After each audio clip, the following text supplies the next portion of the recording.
তোমার ডায়াবেটিসের 14 গোষ্ঠী তোমার জীবন থেকে পালাবে। করলাটাকে ব্লান্ডার কইরা রস নিয়া ওই রস সাথে তেলাকুচা বা কুচিলা পাতা, ওই পাতার রস নাও, নিয়া নিম পাতার রস একটু মিশাও, 3 রস মিলাইয়া সকালে একটু খাও। দুপুরে বা বিকালে তুমি সজনা পাতাকে শুকাইয়া গুঁড়া কইরা 2 চামচ পানিতে গলাইয়া খাইয়া নাও।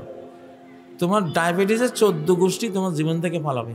দিনদার পাত্রপাত্রীর সন্ধানে ভিজিট করুন orthikdin.com। কয়েকজনকে দিছি, প্রত্যেকে কারো 18, কারো 24, কারো কত, পরে এগুলি 15-20 দিন খাইয়া কয় এখন 5-এর মধ্যে 80 নামছে। গোটা বাংলাদেশ হলো ওষুধের ডিসপেন্সারি।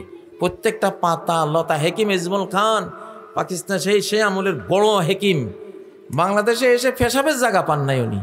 সব ওষুধ, যে কই পেশাব করুন, সব ওষুধই গাছ।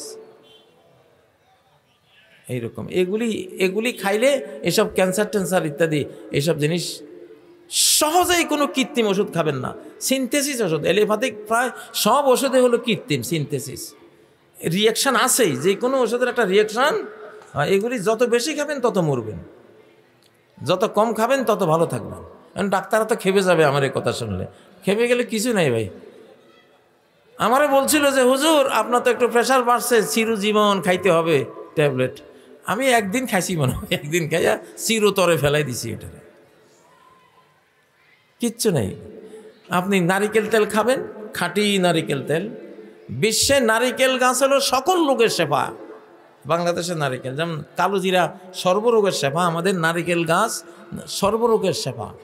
পাকিস্তানের হেকিমরা বলে নারিকেল তেল হলো শরীরের ভারসাম্য রক্ষার সবচেয়ে বড় অয়েল। প্রতিদিন 2 চামচ আপনি খান, মুড়ি দিয়ে খান বা কিছু দিয়ে খান, খুব সুন্দর থাকবে। কিসের হাই প্রেশার টেশার এগুলি চলে যাবে সব, ঠান্ডা, শরীরটা ঠান্ডা থাকবে। আর হলো টেনশন করবেন না, জিকির করবেন, তেলাওয়াত করবেন, ইনশাআল্লাহ টেনশন নাই, বহু রোগ নাই আপনার জীবনে।